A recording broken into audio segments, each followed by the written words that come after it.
As dietas pobres em alimentos crus, que são ricas em carboidratos vazios e repletas de carnes putrefatas e frituras venenosas, é responsável por essa grande deficiência. As pessoas estão comendo muito esse tipo de alimento. São as chamadas dietas de caloria vazia. Estamos vivenciando o esgotamento dos solos. A terra está cansada, porque é utilizada para o plantio de determinadas culturas por um tempo muito longo. E entre as safras, não há um tempo suficiente para a devida recuperação. Os agricultores tradicionais usam fertilizantes viciados, que eles possuem poucos minerais. Os mesmos são insuficientes para você melhorar a qualidade da cultura plantada. Os alimentos que eram produzidos há 100 anos atrás, eles continham muito mais nutrientes. Tem uma foto aqui bem antiga, gente. Essa foto aqui tem 100 anos, tá? Eles tinham muito mais nutrientes do que os que são gerados hoje. Nós podemos vê-las, essas plantas, essas frutas, essas verduras, na pintura de Albert Eckhout. Aqui, essa pintura é muito antiga e foi realizada durante o domínio holandês em Pernambuco.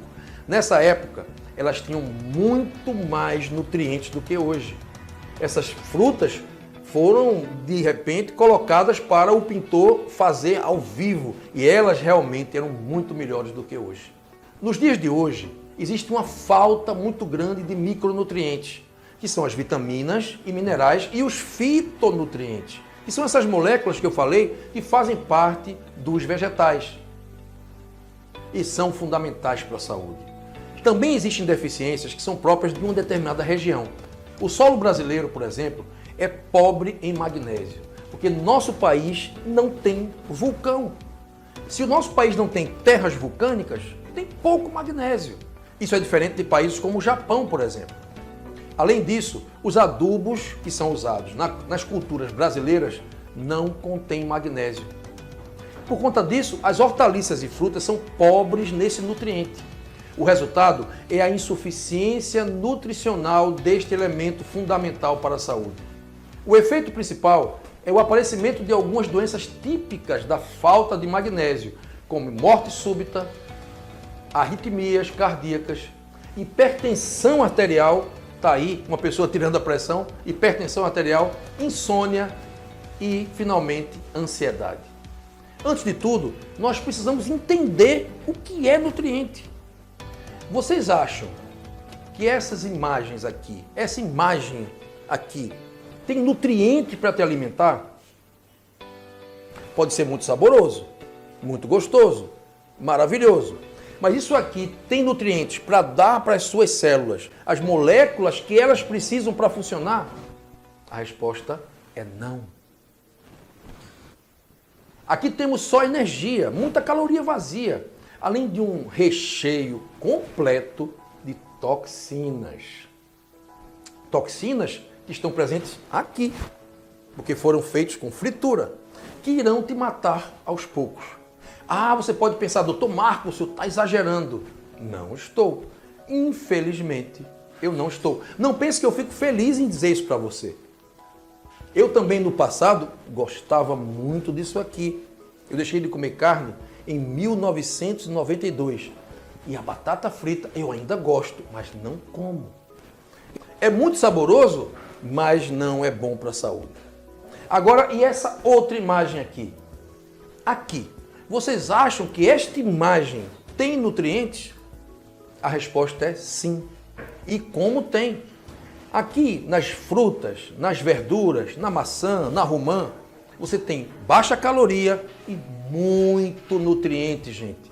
Uma fruta dessa tem mais de 1000 nutrientes diferentes, de compostos fenólicos, fitonutrientes que nós ainda nem sequer conseguimos estudar. Eles existem, eles estão lá e o nosso corpo precisa deles. As frutas e verduras têm pouca energia, mas são riquíssimas em nutrientes, que dão às células o material para que elas possam sintetizar enzimas, proteínas, hormônios e funcionar com 100% de sua eficácia. O nutriente é qualquer elemento da natureza ou molécula, o qual a célula necessita para realizar suas funções. O corpo precisa de várias, milhares de substâncias para que ele possa funcionar e dar conta de todo o trabalho da fisiologia. Os nutrientes estão presentes nos alimentos. São fundamentais para a vida e os processos metabólicos do corpo humano. Eles são moléculas que se encontram organizadas na forma de alimentos. Esta ordem é mantida pela sabedoria da natureza, pelo nosso Criador, por Deus, que contém uma ciência, gente, muito mais avançada do que essa ciência humana. Essa ciência humana não consegue nem atacar a chuteira da ciência de Deus. O alimento contém uma ordem interna, um elevado grau de organização em suas moléculas. A vida do corpo humano se mantém às custas de uma constante entrada dessa ordem que está presente nos alimentos. E essa ordem será usada pela maquinaria bioquímica do corpo para que o organismo consiga conquistar a homeostase. Para isso, o corpo humano absorve ordem e elimina desordem. A ordem entra, auxilia o corpo a manter a homeostase, que significa o caminho do meio. O caminho do meio do organismo, o equilíbrio. É o equilíbrio perfeito alcançado para que as concentrações das diversas moléculas dentro do nosso corpo estejam ideais. E essas moléculas bem concentradas, na medida certa, elas se tornam néctares. O corpo precisa de várias moléculas circulando por ele, dentro do que nós chamamos de meio interno. Eu já expliquei para vocês o que é o meio interno. O meio interno é um conceito da fisiologia bem antigo. Meio interno significa o ambiente interno do nosso corpo. É o ambiente interno de dentro do corpo, porém fora das células. Então, quando você observa, por exemplo, o interior do citoplasma de uma célula, ele não é o meio interno. O meio interno é aquele espaço entre as células. O meio interno é onde está circulando o sangue dentro dos vasos. Então, o meio interno é esse espaço dentro do corpo, meio ambiente de dentro do corpo, que precisa estar em condições ideais. Quando essas condições estão ideais, dá-se o nome de homeostase. É como se a homeostase fosse a meditação do corpo da gente. É quando o nosso corpo está em harmonia e equilíbrio. E aí você sente um profundo bem-estar e você sente saúde em todos os níveis. Os alimentos são fundamentais para que o corpo consiga esse caminho do meio. Ele precisa de uma determinada quantidade dos alimentos, uma concentração ideal, para que possa estar em equilíbrio e manter a balança do ponto de ajuste fisiológico. Para isso, o organismo precisa absorver determinadas moléculas e mantê-las numa concentração perfeita. Nosso corpo é muito inteligente. Ele sabe qual é essa concentração. Ele sabe qual é a concentração para que o corpo não resvale para o desequilíbrio, que nós chamamos de distase. A distase é o contrário da homeostase, quando o organismo se mantém em falta ou em excesso de algum composto. Gente, se está faltando alguma coisa, vai ter problema. Se está com excesso de alguma coisa, também vai ter problema. Esse é o segredo para a gente entender o que é saúde. Distase é exatamente o contrário de homeostase. Quando faltam nutrientes, o corpo vai entrar em distase. Nós sabemos que o corpo funciona para manter-se como um todo único. Claro, como um ego biológico, destacado do meio ambiente. Ora, qualquer animal, qualquer planta, qualquer ser vivo, ele é um ego biológico, ele tem uma individualidade. O ambiente agride o organismo. E a chamada inércia das coisas tenta levar o corpo para a distase. Ora, a tendência sempre é a distase. Se alguns órgãos, como o fígado e os rins, por exemplo, pararem de funcionar agora, rapidamente você terá um acúmulo ou uma falta de alguns compostos dentro do corpo. Tanto a falta como o excesso levam o corpo inevitavelmente à distase. A doença é a realização da distase, a perda da homeostase e a incapacidade do organismo, naquele momento específico em que ele está em distase, de retornar para o que nós chamamos de equilíbrio. Portanto, para que possamos manter o meio interno no equilíbrio perfeito entre as moléculas, o corpo precisa eliminar moléculas para que possa mantê-las numa concentração ideal. Portanto, para que possamos manter o meio interno em equilíbrio perfeito das moléculas, o corpo precisa eliminar moléculas para mantê-las numa concentração homeostática. Se está em excesso, vai precisar ser eliminado pelas vias de eliminação. E também vai precisar absorver, certo? determinadas moléculas para que elas possam estar numa concentração ideal também. E essas moléculas são os nutrientes. Isso é fundamental para que o corpo atinja a homeostase, com as células podendo realizar, enfim, as suas funções em perfeição. O metabolismo se fundamenta na construção e desconstrução, como nós já falamos anteriormente. O organismo se mantém desmontando estruturas moleculares e construindo outras, num constante embate, numa luta contra as forças da inércia.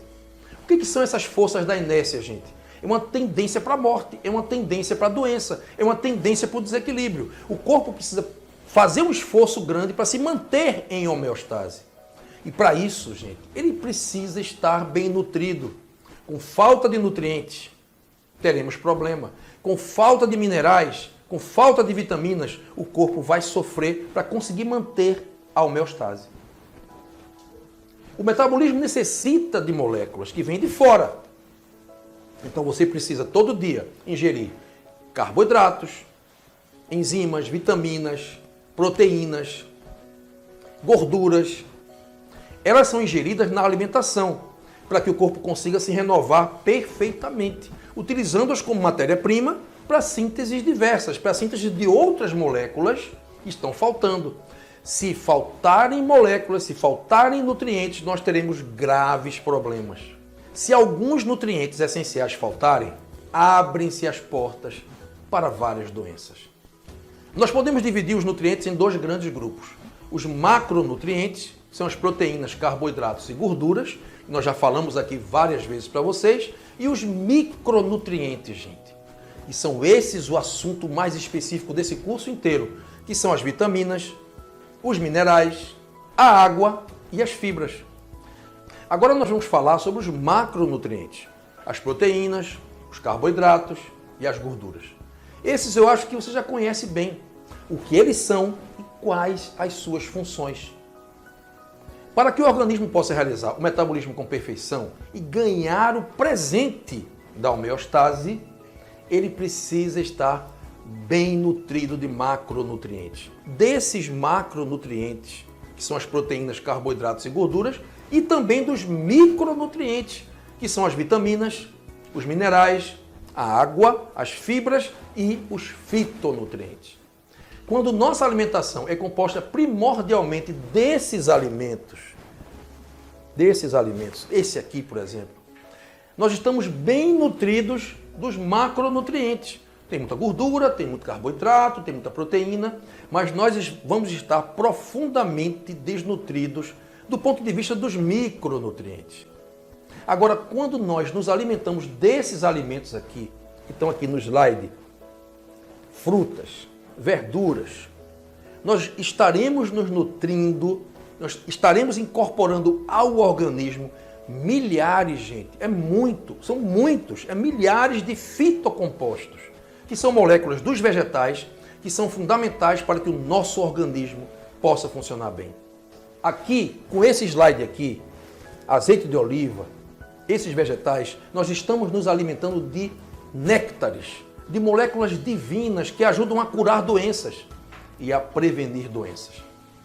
Quando nós nos alimentamos de frutas e verduras, estamos inserindo um alto percentual de nutrientes em nosso corpo, os chamados micronutrientes, que são as vitaminas, os minerais, os fitoquímicos dos vegetais.